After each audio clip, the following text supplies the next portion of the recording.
أعوذ بالله من الشيطان الرجيم. بسم الله الرحمن الرحيم. ألهاكم التكاثر حتى زرتم المقابر كلا سوف تعلمون ثم كلا سوف تعلمون كلا لو تعلمون علم اليقين لترون الجحيم ثم لترونها عين اليقين ثم لتسألن يومئذ عن النعيم.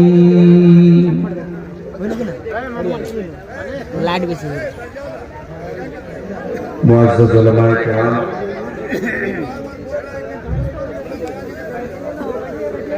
محترم بزرگوں،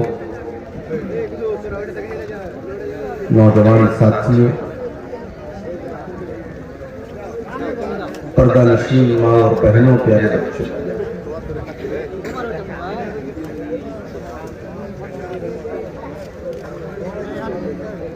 آج کا یہ پروگرام عیدگاہ کے تعاون کے لیے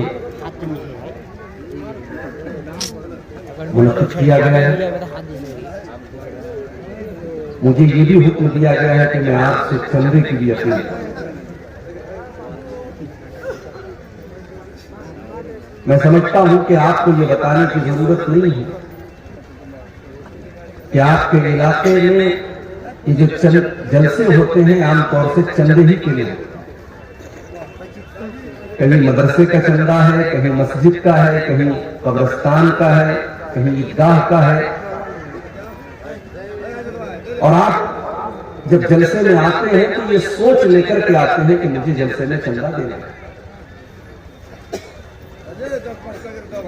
اور آپ کے لیے جو آپ کے محبوب مقرر ہوتے ہیں ان کو عموماً آخری میں، بالکل آخری میں وقت دیا جاتا ہے تاکہ آپ ان کے انتظار میں بیٹھے رہیں اور دل کھول کر کے آپ چندہ دیں. ظاہر ہے یہ ساری باتیں آپ کو پہلے سے پتہ ہے. تو اب میں آپ سے بولوں اس سے بہتر ہے کہ آپ خود اس بات پر غور کریں کہ جو اصل مقصد ہے جلسے کا، عیدگاہ کی تعمیر اور عیدگاہ کی ترقی کے لیے جلسہ ہوا ہے. آپ بغیر کہے دل کھول کر کے آپ یہاں تعاون کریں. اور میں آپ تمام لوگوں کے حق میں دعا کرتا ہوں کہ جو لوگ بھی اس عیدگاہ کے لیے تعاون کریں گے، اللہ تعالیٰ ان کے مال میں، ان کے اہل و عیال میں، ان کے بال بچوں میں اللہ برکت عطا فرمائے، ان کے کمائی میں اللہ تعالیٰ اور اضافہ کرے اور مزید ان کو دین کی خدمت کرنے کی توفیق عطا فرمائے. خطبہ مسنونہ کے بعد قرآن مجید کے 30ویں پارے سے ایک مکمل سورت میں نے آپ کے سامنے پڑھی. دعا کرا دیجیے گا. بڑی مشہور ہے یہ سورت. ہمیں سے بہت سارے لوگوں کو یہ سورت یاد بھی نہیں. ہم نماز میں اس کو پڑھتے بھی ہیں. یہ جو سورت ہے، اس سورت کریمہ کے اندر انسان کی ایک بہت بڑی کمزوری بتائی گئی، اور وہ کمزوری یہ ہے کہ انسان کے پاس جب کوئی چیز زیادہ ہو جاتی ہے تو وہ اللہ سے غافل ہو جاتا ہے، اللہ کو بھول جاتا ہے. پیسہ زیادہ ہو گیا تب بھی بھول جاتا ہے، طاقت زیادہ مل گئی تب بھی بھول جاتا ہے، حکومت مل گئی تب بھی بھول جاتا ہے، جوانی میں خوبصورتی مل گئی لڑکا یا لڑکی کو وہ اس کے چکر میں پڑ جاتا ہے. جب کوئی چیز زیادہ مل جاتی، ادھک مل جاتی ہے، اوقات سے زیادہ مل جاتی تو انسان اللہ کو بھول جاتا ہے. ألهاكم التكاثر حتى زرتم المقابر. بڑے غور سے سنیے گا. پہلے میں اس سورت کریمہ کا ترجمہ کروں گا اور اس کے بعد میں ڈیٹیل سے اس کے بارے میں آپ کو بتاؤں. الہاکم التکاثر، میرے بندو تم کو غفلت میں ڈال دیا، تم کو غافل کر دیا، تم کو اللہ تعالیٰ سے دور کر دیا تکاثر نے. اب تکاثر کا مطلب کیا ہے؟ ہندی میں کہتے ہیں کسی چیز کا ادھک ہو جانا، انگلش میں کہتے ہیں ایکسس ہو جانا، اردو میں کہتے ہیں ضرورت سے زائد ہو جانا، اور بنگلہ میں شاید ادھک کو ادھک بول دیتے ہیں، اتی کو اوتی بول دیتے ہیں، دہی کو دہی بول دیتے ہیں، اور روم کر دیتے ہیں. کسی چیز کا ضرورت سے زیادہ ہو جانا، ایکسٹرا ہو جانا، دیٹ از کالڈ تکاثر. اب یہاں پر آپ رک جائیں اور قرآن کی ایک اور آیت میں آپ کو یاد دلاتا ہوں جو سورہ حدید کے اندر ہے. اس میں اللہ تعالیٰ نے ایک آیت کے اندر پوری انسان کے جیون کی یاترا کا ذکر کیا ہے. بچپن سے لے کے بڑھاپے تک انسان کے جیون میں، انسان کی زندگی میں کون کون سا دور آتا ہے، اللہ نے وہ سارے دور اس آیت کے اندر ذکر کر. انما الحیات الدنیا لہو ولعب وزینۃ وتفاخر بینکم وتکاثر فی الاموال والاولاد. یہ دنیا کی زندگی کیا ہے؟ فرمایا انما الحیات الدنیا لعب ولہو، یہ تو کھیل ہے. بچہ پیدا ہوتا ہے، 3-4 سال کا ہوتا ہے، اس کا ایک ہی کام ہے، ٹائم پر کھانا کھائے گا، رات میں سوئے گا اور باقی ٹائم وہ کھیلے گا. اسے کمائی کی کوئی چنتا نہیں، نہ باپ کا پریشر ہے کہ تو کما کے لا، نہ ماں کا دباؤ ہے تو کما کے لا، نہ بیوی نہ بچے نے کوئی ذمہ داری. اسی لیے کسی شاعر نے اپنی شاعری کے اندر یہ کہا ہے کہ بھلے چھین لو مجھ سے میری جوانی مگر مجھ کو لوٹا دو میرا وہ بچپن. بچپن کا وہ زمانہ بڑی بے فکری کا زمانہ ہوتا ہے، اس میں ٹینشن نہیں ہے، اس میں ذمہ داری نہیں ہے، اس میں کمانے کا کوئی جھنجٹ نہیں ہے، اس میں کسی کو حساب نہیں دینا ہے. اللہ نے فرمایا میرے بندو یہ تمہاری زندگی کا پہلا دور ہے. انما الحیات الدنیا لعب، تمہاری زندگی کی شروعات ہوتی ہے کھیل سے. اس کے بعد فرمایا وَلَهْوٌ، پھر دوسرا زمانہ شروع ہوتا ہے. تم 12 سال کے 15 سال کے ہو جاتے ہو، اب تمہیں تماشا پسند آنے لگتا ہے، تمہیں ناچ گانا اچھا لگنے لگتا ہے، تمہیں تصویریں دیکھنا اچھا لگنے لگتا ہے، تمہاری زندگی میں تماشا آنے لگتا ہے، لہو آنے لگتا ہے. وزینۃ، اس کے بعد جب تم 20 سال کے ہو جاتے ہو، 25 سال کے ہو جاتے ہو تو تمہیں سجنے سنورنے کا شوق پیدا ہو جاتا ہے. لڑکیوں کو میک اپ کرنے کا شوق آ جاتا ہے، لڑکوں کو ایک سے ایک بال رکھنے کا شوق آ جاتا ہے، ایک سے ایک کپڑا پہننے کا شوق آ جاتا ہے، زینت کا شوق پیدا ہو جاتا ہے. ابھی مولانا نے بیان کیا، ہمارے مولانا جمال الدین صاحب نے نوجوانوں میں بال کے بارے میں. اب یہ سب تقریروں میں بس بیان ہوتا ہے، ورنہ ہیئر اسٹائل تو ایسی ایسی ہے ماشاءاللہ کہ مت پوچھیے. ہمارے نوجوان تو ایسے ایسے بال رکھتے ہیں کہ کبھی کبھی تو ڈاؤٹ ہونے لگتا ہے کہ یہ آ رہا ہے کہ آ رہی ہے. ایسے ایسے بال رکھے جا رہے ہیں. آج کل ایک نیا دور چلا ہے ہاتھوں میں ٹیٹو بنانے کا، گردن پہ ٹیٹو بنانے کا. فیشن کے نام پر کچھ بھی کرنے کے لیے تیار ہے ہمارا نوجوان، چاہے وہ لڑکا ہو چاہے وہ. میرے پیارے ساتھیوں، اسلام آپ کو فیشن سے منع نہیں کرتا. جاؤ بڑے کھلے الفاظ میں کہتا ہوں، اسلام آپ کو فیشن سے منع نہیں کرتا. آپ ایک سے ایک کپڑا پہنو، اسلام کوئی منع ہی نہیں کرتا. خوبصورت سے خوبصورت بال رکھو، اسلام منع نہیں کرتا. ہاں شریعت کی لمٹ کے اندر رہ کر کے آپ کو رکھنا ہے. لڑکیاں وہ کپڑا پہنے جو ان کے پورے بدن کو ڈھانپتا ہو. وہ شلوار سوٹ بھی پہن سکتی ہیں، اگر پورے بدن کو ڈھانپنے والی ساڑی ہے تو وہ ساڑی بھی پہن سکتی ہیں. وہ گھر کے اندر اگر ایسا کوئی لباس ہے جس سے ان کے پورے بدن کو وہ لباس چھپا رہا ہے تو وہ لباس وہ پہن سکتی ہیں. اسلام میں لباس کو لے کر کے کوئی ڈریس کوڈ نہیں بنایا گیا, کوئی یونیفارم نہیں بنایا گیا. ہمارے نوجوان بھائی, کوئی ضروری نہیں ہے کہ آپ کرتا پائجامہ پہنے. ساؤتھ انڈیا کے اندر تو مولوی لوگ بھی پینٹ شرٹ پہنتے ہیں. جمعہ کا خطبہ دینے والا مولوی بھی پینٹ شرٹ پہنتا ہے, کوٹ اور پینٹ پہنتا ہے. یہاں اگر ہم پینٹ کوٹ پہن کر کے آ جائیں اور کٹیہار اسٹیشن پہ جلسہ والے ریسیو کرنے کے لیے پہنچ جائیں تو ناراض ہو جائیں. یہاں تو مولوی کا مطلب صاحب مولوی بیچارہ وہ دوسرے سیارے سے آیا ہے, دوسرے زندگی, دوسرے دنیا کی مخلوق ہے. سارا زمانہ پینٹ شرٹ پہن سکتا ہے, مولوی بیچارہ نہیں پہن سکتا. مولوی کو کرتا پائجامہ نہیں اچھا لگے. تو اسلام نے ڈریس پر کوئی پابندی نہیں لگائی. ہاں, مرد حضرات اگر ہیں ان کا کپڑا ٹکنے کے اوپر ہونا چاہیے. نماز کی حالت میں آپ کوئی ایسا کپڑا نہیں پہن کر کے نماز پڑھ سکتے جس میں آپ کا کندھا کھلا ہو اور گھٹنے سے لے کر کے ناک تک کا حصہ یہ مرد کا سطر ہے جو نماز کے اندر تو ہر حال میں چھپا ہونا چاہیے اور عام حالات میں بھی چھپا ہونا چاہیے. کوئی مجبوری ہو تو الگ. گھٹنے سے لے کر کے ناک تک کا حصہ اور کندھا ڈھکا ہونا ضروری ہے نماز میں. عورت نماز پڑھ رہی ہے تو اس کی ہتھیلی اور چہرے کو چھوڑ کر کے باقی پورا بدن چھپا ہونا چاہیے.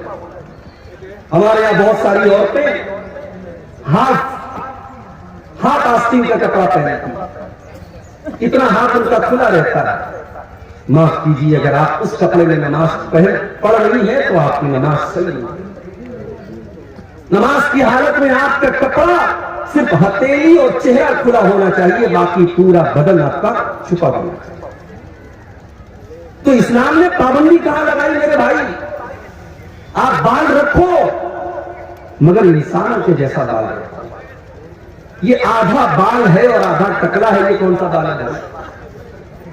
یہ قضا ہے جس کو اللہ کے نبی نے لعنت فرمائی ہے. اور ہمارا نوجوان وہ سمجھ رہا ہے کہ بہت اچھے لگ رہے ہیں. کچھ نوجوانوں کو دیکھا کہ وہ کان میں بالی پہنے ہوئے ہیں, کچھ نوجوانوں کو دیکھا کہ وہ ہاتھوں میں کڑا پہنے ہوئے. سمجھ میں نہیں آتا یہ مسلمان ہے کہ غیر مسلم ہے. داڑھی تو ویسے ہی نہیں ہے, بال لمبے لمبے ہیں, کانوں میں بالی ہے, منہ میں گٹھا دبائے ہوئے ہیں, ہاتھوں میں کڑا بھی پہنے ہوئے ہیں. اب کیسے پتہ لگے گا کہ مسلمان ہے کہ غیر مسلم ہے؟ اللہ نے فرمایا میرے بندو تمہاری زندگی کا ایک دور وہ بھی آتا ہے وزینتن, تم سجتے ہو سنورتے ہو, آئینے کے سامنے دیر تک کھڑے رہتے ہو, اپنے ہاتھ کو سجاتے ہو سنوارتے ہو, اپنے چہرے پر کریم لگاتے ہو, اپنے سر کے اوپر تم تیل لگاتے ہو, اپنے ہیئر اسٹائل پر تمہیں بڑا ناز ہوتا ہے. وزینتن تمہاری زندگی کا یہ تیسرا دور ہے. وَتَفَاخُرٌ بَيْنَكُمْ اس کے بعد ایک اور دور آتا ہے جب تم ایک دوسرے کے اوپر فخر کرنے لگتے ہو. میں لاکھ روپیہ کما رہا ہوں, ارے تو 50,000 کما رہا ہے, میں تو لاکھ روپیہ کما رہا ہوں. تیرے پاس تو چھوٹا موٹا مکان ہے, میرے پاس تو میرے گاؤں میں سب سے شاندار مکان ہے, میرے پاس تو 4 ویلر گاڑی ہے, میرے پاس تو یہ ہے, میرے پاس تو وہ ہے.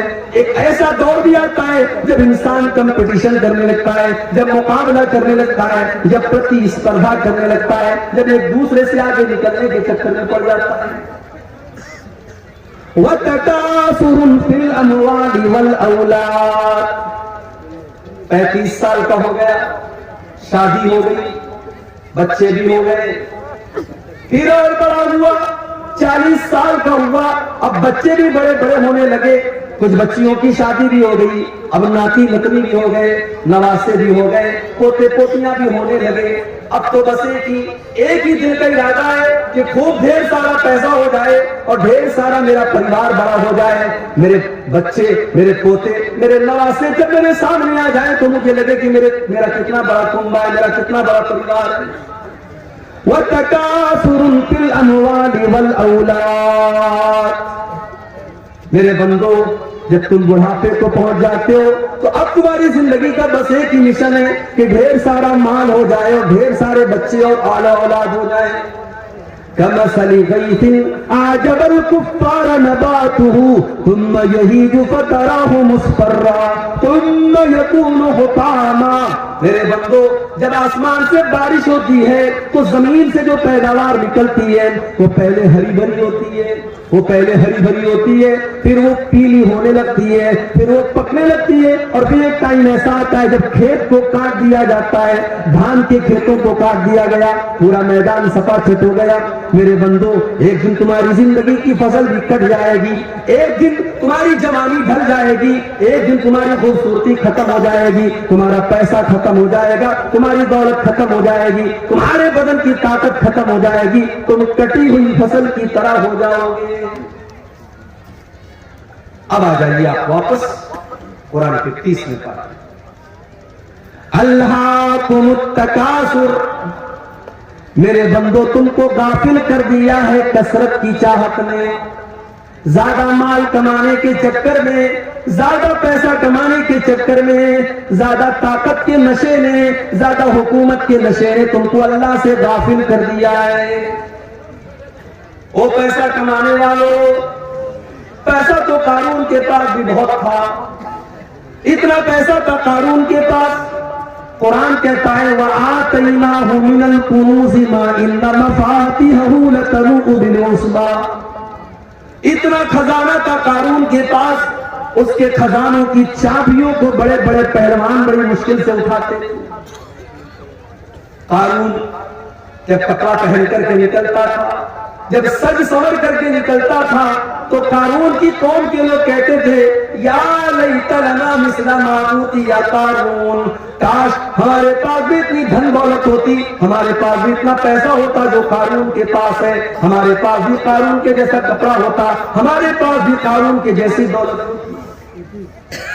او میری پیاری ماں بہن، آج دوسروں کے کپڑے دیکھ کر کے تم اپنے شوہروں کو آ کر کے سناتی ہو میری سہیلی نے ایسا کپڑا خریدا، میری پڑوسن نے ایسا کپڑا خریدا، میری سہیلی کے شوہر نے اس کو ناک کی کیل دلائی، اس کو کان کی ایئرنگ دلائی. تم کو اس سے کوئی مطلب نہیں. شوہر بیچارہ کہاں سے کما کر کے تمہاری گھر گرہستی جتا رہا ہے، تمہارا پریوار چلا رہا ہے، تم دوسروں کا کپڑا اور دوسروں کا زیور دیکھ کر کے اپنے شوہروں کو پریشان کرتی ہو.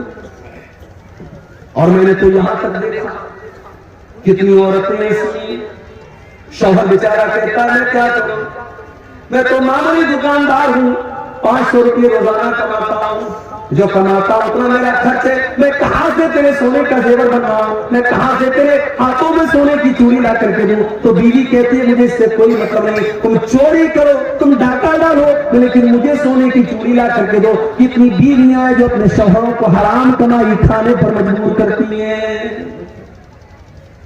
میری پیاری ماں بہن، مجھے اچھی طریقے سے سیمانچل کے جلسوں کا پتہ ہے، پنڈال میں جتنی عورتیں اس سے زیادہ تو آپ کو سردوں پر مل جائیں گی. مجھے اچھی طریقے سے پتہ ہے کہ آپ جلسوں کے اندر بھی کیا مزاج آپ نے بنا کر کے رکھا ہے. اللہ کے واسطے میری پیاری ماں بہنوں، کبھی اگر موقع ملے تو اپنے نبی کی بیویوں کے حالات بھی جا کر کے دیکھ لینا. انہوں نے کیسی زندگی گزاری ہے، انہوں نے کیا کھایا ہے، انہوں نے کیا پہنا ہے، ان کی زندگی کیسی گزری ہے. ذرا نبی کے پریوار کی زندگی یاد اٹھا کے دیکھو. اماں عائشہ میرے نبی کی بیوی ہے، ہم سب کی ماں ہے. اماں عائشہ اپنے بھانجے سے کہتی ہیں کہ اے میرے بھانجے عروہ، ہم 2 مہینے تک ہمارے گھر میں چولہا نہیں جلتا تھا، 2 مہینے کا چاند ہم دیکھ لیتے تھے. وَمَا يُوْقَدُ فِي أَبْيَاتِ رَسُولِ اللَّهِ صلی اللہ علیہ وسلم نار. اللہ کے نبی کے گھر میں چولہا نہیں جلتا تھا. عروہ نے پوچھا خالہ جان، جب چولہا نہیں جلتا تھا تو آپ لوگ کیا کھاتے تھے، کیسے آپ کی زندگی گزرتی تھی؟ اماں عائشہ فرماتی ہیں الاسودان التمر والماء، اے میرے بھانجے ہم کھجور کھا لیتے تھے اور پانی پی لیتے تھے اور اسی پر گزارا کر لیا کرتے تھے. بڑی قربانیاں دی ہیں نبی کے گھر والوں نے، فاقے کیے، بھوکے رہے. ذرا نبی کے کمروں کا حال دیکھو. میں جب سیمانچل میں آج ایک مدرسے میں گیا دیکھا کہ 300 بچیاں پڑھ رہی ہیں. مدرسہ چھوٹا سا ہے, ٹین کا شیڈ ہے, مٹی کا فرش ہے. میں نے دیکھا کہ آج کے دور میں جب لوگوں کے پاس اتنے شاندار مکان ہیں, آج بھی بہار کے اور سیمانچل کے اندر ایسے مدرسے چل رہے ہیں, یہ کتنی بڑی بات ہے. مجھے اللہ کے نبی کے کمروں کی یاد آئی جس کا ذکر حدیث کی کتابوں میں کیا گیا. نبی کے کمرے کیسے تھے؟ حدیث میں آتا ہے مٹی کا فرش ہوتا تھا, کھجور کے پتوں کا اور کھجور کے درختوں کا پلر ہوتا تھا اور اس کا چھپر ہوتا تھا. ایک معمولی سا ٹاٹ کا پردہ لٹکا رہتا تھا اور چھت کی ہائٹ اتنی کم تھی کہ اگر ہاتھ اٹھایا جائے تو ہاتھ چھت سے ٹچ کر جاتا تھا. یہ چھوٹے چھوٹے کمرے تھے, یہ پیارے نبی کا کمرہ ہوتا تھا. یہ کمرے چھوٹے تھے, اس میں کوئی ماربل نہیں تھا, اس میں کوئی لائٹنگ نہیں تھی, اس میں کوئی ڈیکوریشن نہیں تھا, اس میں کوئی دنیا کے اعتبار سے کوئی خوبصورتی نہیں تھی. مگر اس کمرے کی یہ خاصیت تھی, یہاں پہ قرآن کی آیتیں نازل ہوا کرتی تھی, یہاں جبریل امین آیا کرتے تھے, یہاں اللہ کا فرشتہ آیا کرتا تھا, یہاں اللہ کے پیارے نبی سویا کرتے تھے. جب عبد الملک بن مروان کا دور آیا اور مسجد نبی کو جب اور لمبا چوڑا کیا جانے لگا, جب اس کے وستار کی یوجنا بنائی گئی تو یہ طے کیا گیا کہ اللہ کے نبی کے کمروں کو توڑ دیا جائے.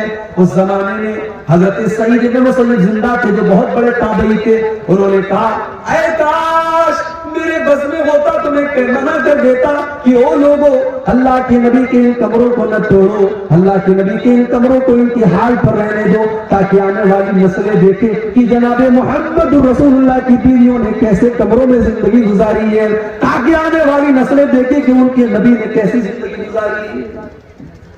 وہ میری پیاری ماں بہنوں, آج آپ کے اندر صبر نہیں ہے, آج آپ کے اندر قناعت نہیں ہے, آج شوہر کو حرام کمائی کھانے پر آپ مجبور کر رہی ہیں, آج دوسروں کا ناخن آج دیکھ کر کے, گنجوں کو دیکھ کر کے کہا جاتا ہے کہ دوسروں کو ناخن نکل جاتا ہے. آج وہ حالات ہمارے ہو گئے, دوسروں کی دولت دیکھ کر کے, دوسروں کے زیورات دیکھ کر کے, دوسروں کے کپڑے دیکھ کر کے ہمارے پیٹ میں درد ہونے لگتا ہے.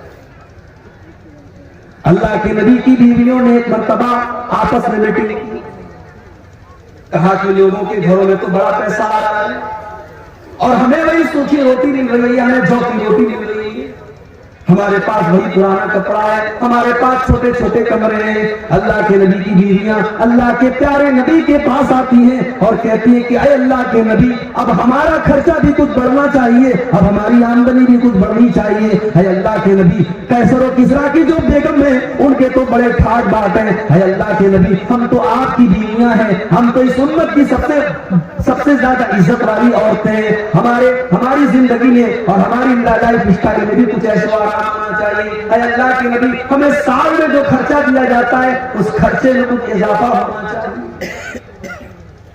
ظاہر ہے نبی کی بیویوں نے اگر یہ ڈیمانڈ کی تو غلط نہیں, ان کا حق, ان کا ادھیکار, مگر اللہ نے قرآن کی آیت نازل کر دی. اللہ نے سورہ احزاب کی آیت نمبر 27 اور 28 نازل کر دی.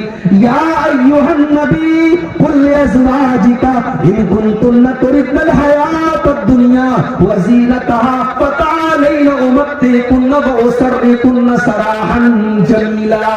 اے نبی, اپنی بیویوں سے کہہ دو اگر تمہیں دنیا چاہیے, دنیا کی چکا چوٹ چاہیے, دنیا کی دولت چاہیے, دنیا کا کپڑا لتا چاہیے, دنیا کا زیور چاہیے تو آ جاؤ, میں تم کو طلاق دے دیتا ہوں اور تم کو دنیا کی دولت دے دیتا ہوں. پھر تم نبی کے گھر میں نہیں رہ سکتی, تم نبی کے ساتھ نہیں رہ سکتی. وَإِن كُنتُنَّ تُرِدْنَ اللَّهَ وَرَسُولَهُ وَالدَّارَ الْآخِرَةَ فَإِنَّ اللَّهَ أَعَدَّ لِلْمُحْسِنَاتِ مِنكُنَّ أَجْرًا عَظِيمًا. لیکن اگر تمہیں اللہ سے محبت ہے, رسول سے محبت ہے اور آخرت میں اپنا گھر بنانا چاہتی ہو تو جیسے نبی کے گھر میں زندگی گزر رہی ہے ویسی زندگی گزارو اور کاٹ لو, اللہ تم کو جنت عطا فرمائے. جب یہ دو آیتیں نازل ہوئی, اللہ کے پیارے نبی اپنی سب سے محبوب بیوی حضرت عائشہ کے پاس آئے. اے عائشہ, تم سے ایک بات پوچھنا چاہتا ہوں, سوچ سمجھ کے تم جواب دینا, کوئی جلدی نہیں ہے. ہو سکے تو اپنے ماں باپ سے مشورہ کر لینا، اپنے ماں باپ سے پوچھ کر کے جواب دینا، لیکن سوچ سمجھ کر کے جواب دینا۔ اے اللہ کے نبی کیا بات ہے، اتنا سسپینس کیوں ہے، یہ آپ اتنی شرائط کیوں لگا رہے ہیں، آخر بات کیا ہے مجھے بتائیے۔ اللہ کے پیارے نبی نے قرآن کی یہی دونوں آیتیں پڑھ کر کے سنا دی۔ اے عائشہ، اللہ تعالیٰ تم کو چوائس دے رہا ہے، یا تو تم دنیا کی دولت لے لو لیکن نبی کو چھوڑ کے چلی جاؤ، اور یا تو نبی کے ساتھ پریشانی اٹھا لو، تم کو آخرت کی نعمتیں مل جائیں گی۔ اے عائشہ تم بتاؤ تمہاری چوائس کیا ہے، تم کیا چاہتی ہو؟ او میری پیاری ماں بہنوں، قربان جاؤ اپنی ماں کے اوپر، قربان جاؤ ماں عائشہ کے اوپر۔ ہم عائشہ نے ایک سیکنڈ بھی دیر نہیں کی، ایک سیکنڈ بھی دیر نہیں کی، اور فوراً کہہ دیا اے اللہ کے نبی اخترت اللہ ورسولہ والدار الآخرہ۔ اے اللہ کے نبی میرا جواب بالکل کلیئر ہے، مجھے دنیا نہیں چاہیے، مجھے دنیا کا عیش و آرام نہیں چاہیے۔ اے اللہ کے نبی میں دنیا کی دولت کو ٹھوکر مارتی ہوں، جو آپ کو چھوڑ کر کے مجھے دنیا کی دولت ملے۔ اے اللہ کے نبی مجھے تو اللہ چاہیے، مجھے تو اللہ کا رسول چاہیے، مجھے تو آخرت میں اپنا گھر بنانا ہے۔ اے اللہ کے نبی میں اپنی ڈیمانڈ واپس لیتی ہوں، میں آپ کو چنتی ہوں، میں آپ کے ساتھ دنیا میں رہوں گی اور آخرت میں بھی رہوں گی۔ کبھی موقع ملے میری پیاری ماں تو ذرا نبی اکرم کی بیویوں کے حالات آتے ہیں۔ لڑکی کی شادی آپ کرتے ہیں، کیا دیکھتے ہیں آپ؟ لڑکا سرکاری نوکری میں ہے کہ نہیں، لڑکا 50,000 روپیہ مہینہ کما رہا ہے کہ نہیں کما رہا ہے، لڑکی اگر آپ کی خوبصورت ہے تو آپ کو لڑکا بھی ایک دم خوبصورت چاہیے۔ دینداری آج کون پوچھتا ہے میرے بھائی؟ آج دیندار لڑکے بیچارے پریشان ہیں، ان کے رشتے نہیں مل رہے، دیندار لڑکیاں پریشان ہیں، ان کے لیے رشتے نہیں مل رہے۔ لڑکوں کی ڈیمانڈ کہ لمبا چوڑا جہیز ملنا چاہیے، اور لڑکی والوں کی ڈیمانڈ کہ سرکاری نوکری والا اور اچھا کمانے والا اور لاکھوں کمانے والا داماد چاہیے۔ او لوگوں ذرا نبی کے چاروں داماد کے حالات بھی پڑھ گئے۔ نبی کو بھی اللہ نے 4 بیٹیاں دی تھی، اور اللہ کے نبی نے 4 بیٹیوں کی شادی کی، اور اللہ کی قسم نبی کی 4 بیٹیوں کے نکاح میں کوئی بارات نہیں آئی، کوئی جہیز نہیں لیا گیا، کوئی ڈیمانڈ نہیں کی گئی، کوئی بینڈ باجا نہیں بجایا گیا، کوئی گیت نہیں گایا گیا، کوئی حرام کام نہیں کیا گیا۔ اور نبی نے رشتے نے کیا دیکھا؟ دینداری دیکھی۔ نبی نے سب سے لاڈلی بیٹی اور سب سے چھوٹی بیٹی کا نکاح حضرت علی کے ساتھ کیا، اور جب حضرت علی کو اللہ کے نبی نے داماد بنایا تو ان کے پاس رہنے کو اپنا گھر بھی نہیں تھا، ان کے پاس اپنا بستر بھی نہیں تھا، ان کے پاس اپنی گرستی کو بنانے کے لیے سامان، ضرورت کے سامان بھی نہیں تھے۔ اسی لیے جب اللہ کے نبی نے حضرت فاطمہ کی شادی کی تو گرستی کو بنانے کے لیے آپ نے بستر بھی دیا، آپ نے تکیہ بھی دیا، آپ نے چادر بھی دیا، آپ نے برتن بھی دیا تاکہ گرستی بن جائے۔ نبی نے داماد کے اندر دینداری دیکھی، اخلاق دیکھا، کیریکٹر دیکھا، کردار دیکھا۔ شادی ہو گئی، نبی کی سب سے لاڈلی بیٹی سسرال میں سارے کام خود کرتی ہے، حسن و حسین کی پرورش بھی کر رہی ہے، اور پانی بھر بھر کے لا رہی ہے، گھر کی صفائی بھی کر رہی ہے، آٹا بھی اپنے ہاتھوں سے گوندھ رہی ہے، سارے گھر کے کام کر رہی ہے، کوئی نوکرانی نہیں ہے، کوئی غلام نہیں ہے، کوئی نوکر نہیں ہے۔ حضرت فاطمہ کو پتا چلا میرے ابا جان کے پاس کچھ غلام آئے ہیں، کچھ لونڈیاں آئی ہیں۔ بخاری کے الفاظ میں حضرت فاطمہ اپنے ابا سے ملنے کے لیے آتی ہیں، ابا سے ملاقات نہیں ہوتی ہے۔ حضرت فاطمہ اماں عائشہ کو یہ پیغام سناتی ہے، میرے ابا جان آئے تو ان کو بتا دینا کہ آپ کی بیٹی فاطمہ آپ سے ملنے کے لیے آئی تھی، اور وہ اس لیے آئی تھی کیونکہ اس آپ کی بیٹی کے ہاتھوں پر محنت کرنے کی وجہ سے نشان پڑ گئے ہیں، آپ کی لاڈلی بیٹی کے ہاتھوں پر نشان پڑ گئے ہیں۔ ابا جان اگر ہو سکے تو اپنی بیٹی کو ایک غلام دے دینا، ایک نوکر دے دینا، آپ کی بیٹی کو گھر میں کام کرنے میں کچھ سہولت مل جائے، اس کو سپورٹ مل جائے، کوئی نوکر دے دینا۔ شام کو اللہ کے نبی گھر میں آئے، اماں عائشہ نے بتایا کہ آپ کی بیٹی ملنے کے لیے آئی تھی اور آپ سے غلام مانگ رہی ہے۔ بخاری کے الفاظ ہیں اللہ کے نبی اسی وقت اپنی بیٹی کے گھر پہنچے، دروازہ کھٹکھٹایا، دروازہ کھلا، بستر پر پہنچے، داماد علی بھی موجود ہے اور بیٹی فاطمہ بھی موجود ہے۔ آپ نے کہا اے علی، اے فاطمہ، اے میری بیٹی، اے میرے داماد، میرے پاس غلام تو آئے ہیں مگر میں وہ غلام تمہیں نہیں دے سکتا، اس لیے نہیں دے سکتا کہ میرا جو مدرسہ چل رہا ہے، میری مسجد کے اندر جو میرے اسٹوڈنٹ پڑھ رہے ہیں، اصحاب صفہ کے نام سے جو میرے اسٹوڈنٹ ہیں، جو میرے دین کے طالب علم ہیں، ان کو کھلانے پلانے کا میرے پاس کوئی انتظام نہیں ہے۔ میں ان غلاموں کو بیچ کر کے اپنے ان غریب صحابہ کے کھانے پینے کا انتظام کروں گا۔ اے علی، اے فاطمہ، میں تم کو کوئی غلام نہیں دے سکتا۔ اس زمانے میں بھی مدرسے کے بچوں کے لیے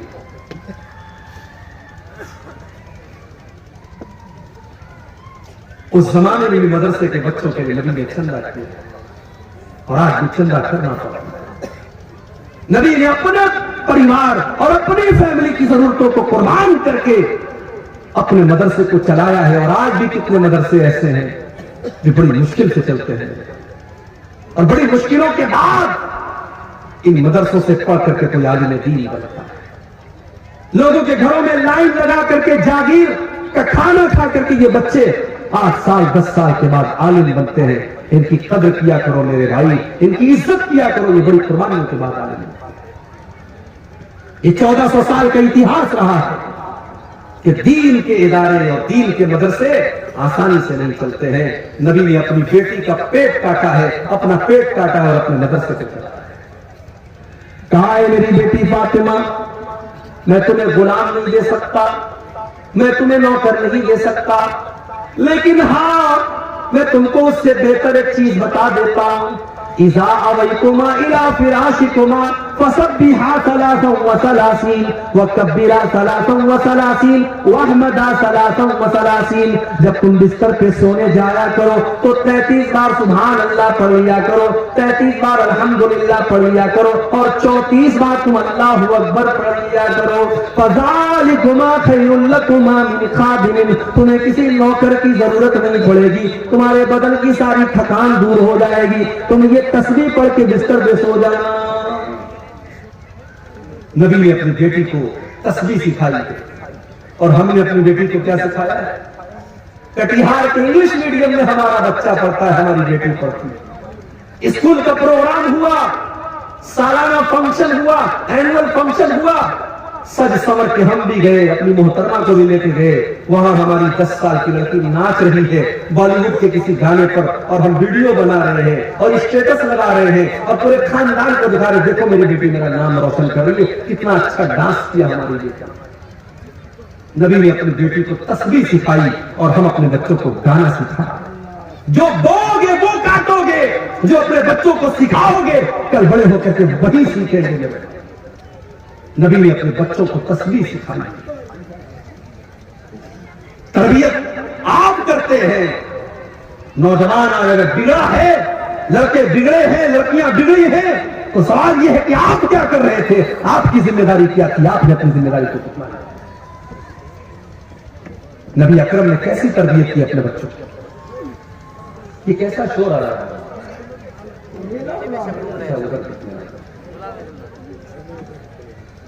صحیح مسلم کے الفاظ ہیں، اللہ کے نبی اپنی بیٹی فاطمہ سے ملنے کے لیے جاتے ہیں۔ بڑے غور سے سننا میری ماں بہنوں، رات کا ٹائم ہے، شام کا ٹائم ہے، اللہ کے نبی اپنی بیٹی فاطمہ کے گھر پہنچے، دروازے پر پہنچے، کوئی چیز آپ کو نظر آئی، آپ کے چہرے پر ناگواری کا اثر ظاہر ہوا، کچھ ایسا تھا جو آپ کو برا لگا اور آپ واپس چلے آئے۔ بیٹی کو پتا چلا میرے ابا آئے تھے اور آ کر کے واپس چلے گئے۔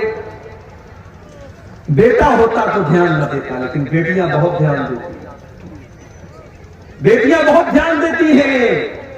بیٹی تو اپنے ماں باپ کا چہرہ دیکھ کر کے پڑھ لیتی ہے کہ ابا ناراض ہے، اماں ناراض، ماں بیمار ہے، باپ بیمار ہے، بیٹی سسرال میں ہے، موبائل پر کال گیا، بیٹی تیرے ابو کی طبیعت بہت خراب ہے، وہ بیچاری اپنے سارے کام دھام چھوڑ کر کے دوڑی دوڑی آتی ہے کہ میرا باپ بیمار ہے، پہلے میں اپنے باپ کی حال چال لے لوں، اس کے بعد کام ہوتا رہے گا۔ بیٹا اسی گھر میں رہتا ہے، کام دھام کرتا ہے، باپ بستر پہ پڑا ہے، بیٹے کو فرصت نہیں ہے کہ اپنے باپ کو ایک نظر آ کر کے دیکھ لے، اس سے 2 منٹ بات کرے۔ اس کے بعد بھی ہم لوگ بیٹوں کے لیے تڑپتے ہیں اور بیٹیاں پیدا ہوتی ہیں تو ماتھے پر بل پڑ جاتا ہے۔ حضرت فاطمہ کو پتا چلا ابا جان آئے تھے، واپس چلے گئے، فوراً حضرت علی کو بھیجا کہ جا کر کے پوچھو کہ کیا بات ہے، ہم نے کون سی غلطی کر دی۔ حضرت علی آتے ہیں، اے اللہ کے نبی کیا بات ہے، آپ ہمارے گھر پر آئے اور دروازے سے واپس چلے گئے۔ اے اللہ کے نبی اگر کوئی خطا ہو گئی، کوئی غلطی ہو گئی تو بتا دیجیے۔ نبی اکرم نے کیا فرمایا، اے علی جب میں اپنی بیٹی کے گھر پہنچا میں نے دیکھا کہ میری بیٹی کے دروازے پر جو پردہ لٹک رہا ہے وہ بڑا ڈیزائن دار ہے۔ فرأیت علی بابہا سترا موشیا، میں نے دیکھا کہ میری بیٹی کے دروازے پر جو پردہ لٹک رہا ہے اس پر بڑے ڈیزائن بنے ہوئے ہیں، بہت بڑی تصویریں بنی ہوئی ہیں۔ اے علی مالی وللدنیا، جب میرا دنیا سے کوئی لینا دینا نہیں ہے، جب میں نے ساری زندگی دنیا سے اپنے آپ کو دور رکھا، میں نے دنیا کی رنگینیوں سے اپنے آپ کو دور رکھا، تو اے علی میری بیٹی فاطمہ کے گھر کے اوپر یہ ڈیزائن دار پردہ کہاں سے آ گیا؟ جاؤ میری بیٹی سے کہہ دو وہ پردہ ہٹا کر کے مدینہ کے غریبوں میں تقسیم کر دے۔ یہ ہوتی ہے، یہ نبی کی زندگی تھی، یہ نبی کی صحابہ کی زندگی تھی، یہ نبی کی اہل بیت کی زندگی۔ اللہ نے فرمایا الہاکم التکاثر، یہ مال و دولت کی چکا چوند نے تم کو اللہ سے دور کر دیا ہے۔ یہ مال کرتے ہو، یہ مال کتنے دن تمہارے کام آئے گا؟ اللہ کے نبی فرماتے ہیں، اللہ تعالیٰ کہتا ہے یقول ابن آدم مالی مالی، آدم کا بیٹا کہتا ہے ہائے میرا مال، ہائے میرا مال، وما مالک الا ما اکلت فافنیت وما لبست فابلیت وما تصدقت فامضیت۔ اللہ کے نبی فرماتے ہیں کہ تیرے مال کی کیا حقیقت ہے، یا تو تو نے پہن کر کے پرانا کر دیا، یا تو نے کھا کر کے ختم کر دیا، یا تو نے اللہ کی راہ میں دان دے دیا، صدقہ کر دیا، خیرات کر دیا اور آخرت کے لیے آگے بڑھا دیا، یہی تو تیرا مال ہے۔ اور کیا تیرا مال ہے جو تو چھوڑ کے جاتا ہے وہ تو دوسروں کا ہو جاتا ہے، تیرا کیا ہے؟ تیرا کیا ہے؟ ساری زندگی جو جس مکان کو بناتے ہیں آپ، حرام کمائی سے جس مکان کو بناتے ہیں، ایک دن آتا ہے آپ مر جاتے ہیں اور آپ کے بچے اس مکان میں جس کو آپ نے کھڑے ہو کر کے بنوایا ہے، اس مکان میں آپ کے بچے آپ کی لاش کو 24 گھنٹے رکھنے کے لیے تیار۔ انسان مر گیا، 24 گھنٹے کوئی ڈیڈ باڈی کو رکھنے کے لیے تیار۔ بیوی کو بہت محبت ہے شوہر سے، بیوی کی آنکھوں میں آنسو بہ رہے ہیں، بیٹے رو رہے ہیں، مگر بیٹا ایک بار بھی نہیں کہتا میرے ابا جان کو میرے پاس رہنے دو۔ سب لوگوں کو فکر ہے جلدی سے قبر تیار ہو جائے، جلدی سے جنازہ پڑھی جائے، ابا کو دفن کر دیا جائے، کوئی مردے کو رکھنے کو تیار نہیں ہے۔ وہ لوگوں تمہاری ویلو ختم ہو گئی، تمہاری حقیقت ختم ہو گئی، موت کے آتے ہی تمہاری اوقات تم کو پتا چلے۔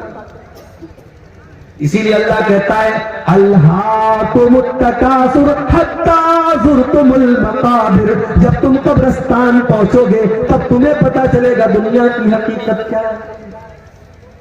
قبرستان کو پہنچو گے،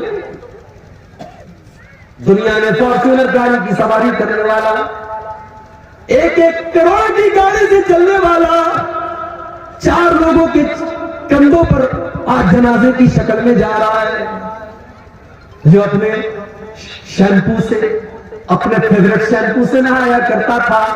بہت ساری عورتیں ڈب شیمپو لگاتی ہیں، کوئی دوسرا شیمپو لے آؤ تو برا مان جاتی ہیں۔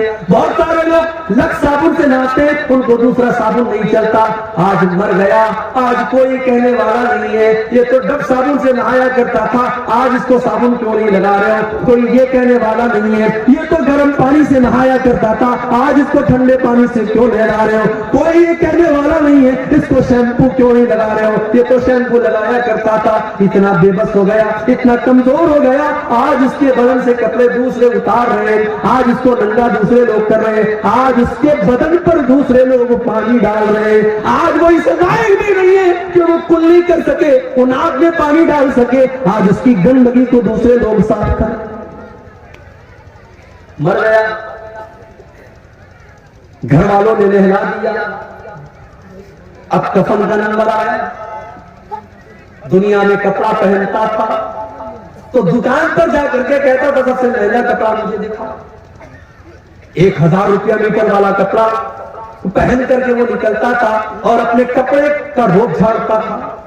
آج مر گیا تو معمولی کاٹن کے کفن کے کپڑے میں، سوتی کپڑے میں اس کو کفنایا جا رہا ہے۔ وہ یہ بھی نہیں کہتا ہے وہ لوگوں میں تو ریمنڈ کا کپڑا پہنا کرتا تھا، میں تو فلاں کمپنی کا کپڑا پہنا کرتا تھا، میں تو ڈینم کی، میں تو فلاں برانڈ کی جینس کی پینٹ پہنا کرتا تھا۔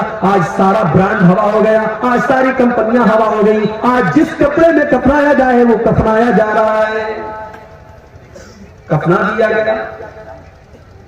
اب لوگ آ رہے ہیں اس کو دیکھنے کے لیے، دیکھ لو آخری دیدار ہے، اب اس کو کوئی دیکھنے والا نہیں ہوگا، آخری دیدار ہے، دیکھ لو، اب یہ منو مٹی نیچے چلا جائے گا، اب اس کو قبر میں ڈال دیا جائے گا، پھر تم دیکھنا بھی چاہو گے تو فوٹو کے اندر دیکھ سکتے ہو، موبائل کے اندر دیکھ سکتے ہو، تم ریئل میں دوبارہ اس کو نہیں دیکھ سکتے۔ کفنا دیا گیا، جنازہ تیار کر دیا گیا، 4 لوگوں نے چرپائی کو اٹھایا، قبرستان لے کے جانے لگے۔ قبرستان لے کر کے پہنچے، امام صاحب نے کھڑے ہو کر کے جنازے کی نماز پڑھائی۔ جنازے کی نماز میں امام صاحب نے سورہ فاتحہ پڑھی، درود شریف پڑھا، جنازہ کی دعائیں پڑھی، مردے کی مغفرت کی دعا کی۔ چوتھی تکبیر کے بعد سلام پھیرا، قبر تیار ہو چکی ہے، قبر کے پاس لایا گیا، قبر میں اتارا گیا، مٹی دے دی گئی، سارے لوگوں نے مٹی دے کر کے اپنے ہاتھ جھاڑ لیے اور ہاتھ کے ساتھ ساتھ اپنا پلہ بھی جھاڑ لیا۔ یہ بتا دیا، بیٹے نے اپنے باپ کو مٹی دے کر کے یہ بتا دیا، ابا جان میں آپ کا بیٹا ہوں، آپ نے مجھے پڑھایا لکھایا، میرے لیے زمین جائیداد بنائی، میرے لیے کیا کیا کیا، مگر آج اس قبر کے اندر میں آپ کے کام آنے والا نہیں ہوں۔ اس قبر کے اندر جب منکر نکیر آپ سے سوال کریں گے تو ابا جان میں آپ کے کوئی کام نہیں آؤں۔ بیوی، جس بیوی کے زیورات کے لیے اس نے سود اور بیاج کا دھندا بھی کیا تھا، اس نے حرام کاروبار بھی کیا تھا اور اپنی بیوی کے کان اور ناک اور ہاتھوں کو زیورات سے بھر دیا تھا، آج وہ بیوی بیٹھ کر کے رو رہی ہے اور ایک بار بھی اپنے شوہر سے یہ نہیں کہہ رہی ہے کہ میں آپ کی قبر میں آپ کی مدد کرنے آؤں گی۔ وہ آنسو تو بہا رہی ہے مگر آپ کی قبر میں آپ کے کوئی کام نہیں آ رہی ہے۔ او لوگوں، اگر انسان صرف اپنی موت کے اوپر غور کرے، اسے سمجھ میں آ جائے کہ یہ دنیا کتنی بے وفا ہے۔ وَمَا الْحَيَاةُ الدُّنْيَا إِلَّا مَتَاعُ الْغُرُورِ، یہ دنیا تو بے وفا ہے، یہ دنیا تو دھوکے کا سامان ہے، اس دنیا کو کوئی مطلب نہیں کہ آپ کی آرزو کیا تھی، آپ کے سپنے کیا تھے۔ آج کل تو جوان موتیں ہو رہی ہیں، پہلے یہ تھا کہ صاحب آدمی 60 سال کا ہوا، 70 سال کا ہوا تب موت ہوتی تھی، اب تو موت تو ہمیشہ اپنے ٹائم پر ہی آتی ہے۔ ہم کو لگتا ہے کہ 60 سال میں آدمی مر گیا، 50 سال کی عمر میں آدمی مر گیا، موت تو اپنے ٹائم پر آئی۔ اس وقت جوان موتیں بہت ہو رہی ہیں، کسی کو کینسر ہو گیا، کسی کو ڈینگو ہو گیا، کوئی ایکسیڈنٹ میں مر گیا۔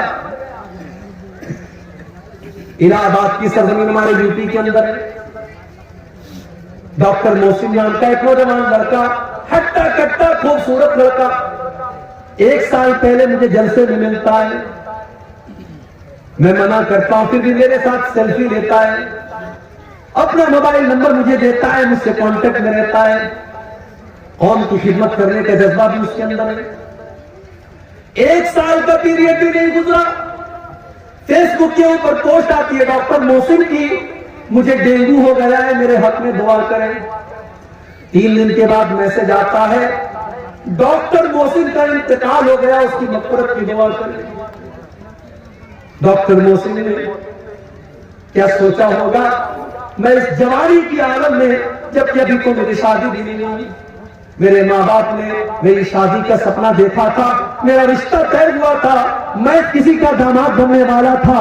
کیا ڈاکٹر محسن نے یہ سوچا تھا کہ آج میں موت کے گھاٹ اتر جاؤں گا اور شادی کا دن بھی میں نہیں دیکھ پاؤں گا, میں دنیا سے اسی حال میں چلا جاؤں گا. میرے نوجوان ساتھیوں, یہ موت آپ سے پوچھ کر کے تو نہیں آئے گی. اس موت کو اس سے کوئی مطلب نہیں کہ آپ کے کون کون سے سپنے ہیں اور آپ کے کون کون سے ارادے ہیں. یہ موت آئے گی اور آپ کو آپ کے اپنوں سے جدا کر دے گی. ہمارے بڑے اچھے دوست تھے مولانا عبد الرحمان ساجد سلفی, اتر پردیش کے سدھارتھ نگر کے رہنے والے, ممبئی کے مسجد کے امام ہیں. تقریر کرنے کے لیے پونا جاتے ہیں, رات میں تقریر کر کے واپس لوٹ رہے, ٹیکسی کے اوپر سوار ہیں, ایکسیڈنٹ ہو جاتا ہے, انتقال ہو جاتا ہے, خوبصورت چہرہ لہولہان ہو جاتا ہے, جو دیکھتا ہے اس کی آنکھوں میں آنسو آ جاتے ہیں. لیکن میرے پیارے بھائیوں, موت کو کوئی ترس نہیں آتا, موت کو کوئی رحم نہیں آتا, موت کا فرشتہ اس کو اس سے کوئی مطلب نہیں کہ آپ کا 1.5 سال کا بچہ آپ کا انتظار کر رہا ہے, ابھی آپ کی نئی نئی شادی ہوئی ہے, ابھی آپ کی جوان بیوہ آپ کا انتظار کر رہی ہوگی, آپ کے ماں باپ آپ کا انتظار کر رہے ہیں, ابھی تو آپ نے مکان بھی نہیں بنایا, ابھی تو آپ نے زندگی کے بہت سارے سپنے پورے نہیں کیے. موت آئے گی اور آپ کے سارے سپنوں کو چکناچور کر دے گی. الہاکم التکاثر حتی زرتم المقابر. میرے بندو, تم کتنا بھاگو گے, تم اللہ سے بھاگ کر کے کہاں جاؤ گے؟ حتی زرتم المقابر, ایک دن تو تم کو قبرستان آنا ہے. ہم تو اتنے دے رہے ہوں گے, ہم تو قبرستان میں بھی بیٹھ کر کے موبائل پر گرل فرینڈ سے باتیں کر رہے ہیں. ہم تو اتنے بے رحم ہو گئے کہ قبرستان پر بیٹھ کر کے غیبت اور چغلی ہو رہی ہے, اور قبرستان پہ بیٹھ کر کے جوا کھیلا جا رہا ہے, اور قبرستان میں بیٹھ کر کے شراب پی جا رہی ہے. ہمیں تو قبرستان میں بھی موت یاد نہیں آتی. وہ لوگوں, میرے نبی کو تو قبر کو دیکھ کر کے موت یاد آ جاتی تھی. ابن ماجہ کی روایت ہے, ایک انصاری صحابی کا جنازہ ہے, جنازے کو قبر میں اتارا جا رہا ہے.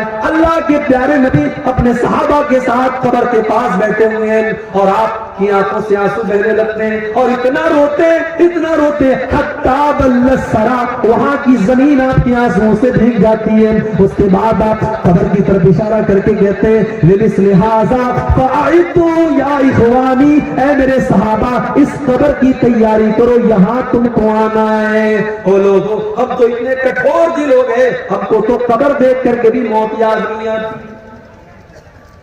حتی زرتم المقابر, قبرستان تو تم کو جانا ہے. انسان بہت ترقی کر گیا, بڑے بڑے ہاسپٹل کھل گئے, کٹیہار میں, کشن گنج میں, دلی میں, ممبئی میں, مگر آج بھی ڈاکٹر کے پاس موت کا کوئی علاج نہیں ہے.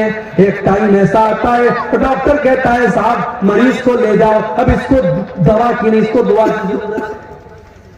ایک ایسا ٹائم آتا ہے ڈاکٹر بھی اپنے, پولیس والا بھی اپنے سر کی ٹوپی اتار دیتا ہے, اور ڈاکٹر بھی اپنے سر کا رومال کھول دیتا ہے, اور کہتا ہے اب ان کے پاس میرے پاس ان کا کوئی علاج نہیں, ان کی موت کا ٹائم آ چکا ہے. اسی لیے اللہ قرآن میں سورہ واقعہ کے اندر فرماتا ہے, کلا اذا بلغت الحلقوم وانتم حینئذ تنظرون. میرے بندو, جب موت کا ٹائم آتا ہے, جب روح کے نکلنے کا ٹائم آتا ہے, فلولا اذا بلغت الحلقوم وانتم حینئذ تنظرون, تو اپنی آنکھوں سے دیکھ رہے ہو کہ ایک انسان دنیا سے جا رہا ہے, اس کی موت کا ٹائم قریب ہے. وَنَحْنُ أَقْرَبُ إِلَيْهِ مِنْكُمْ وَلَكِنْ لَا تُبْصِرُونَ. بیوی یہ سمجھتی ہے کہ شوہر کے سب سے قریب میں بیٹھی ہوں, بیٹا یہ سمجھتا ہے کہ باپ کے سب سے قریب میں بیٹھا ہوں. اللہ کہتا ہے کہ تم سے زیادہ قریب تو ہم ہیں, اس مرنے والے سے تم سے زیادہ قریب تو ہم ہیں, لیکن تم کو نظر نہیں آتا, ہم تو اس مرنے والے کے تم سے بھی زیادہ قریب ہیں. فلولا ان کنتم غیر مدینین ترجعونها ان کنتم صادقین. اگر تمہیں یہ لگتا ہے کہ تمہارے اوپر اللہ کا پاور نہیں ہے, اللہ کی طاقت نہیں ہے, تو ذرا مرنے والے کی روح کو واپس ڈال کر کے دکھا دو, ذرا موت سے اس کو بچا کر کے دکھا دو. تم نہیں دکھا سکتے, موت سے بچ نہیں سکتے. اور اسی لیے اللہ نے اپنے نبیوں کو بھی موت کے گھاٹ اتارا, نبیوں کو بھی موت آئی.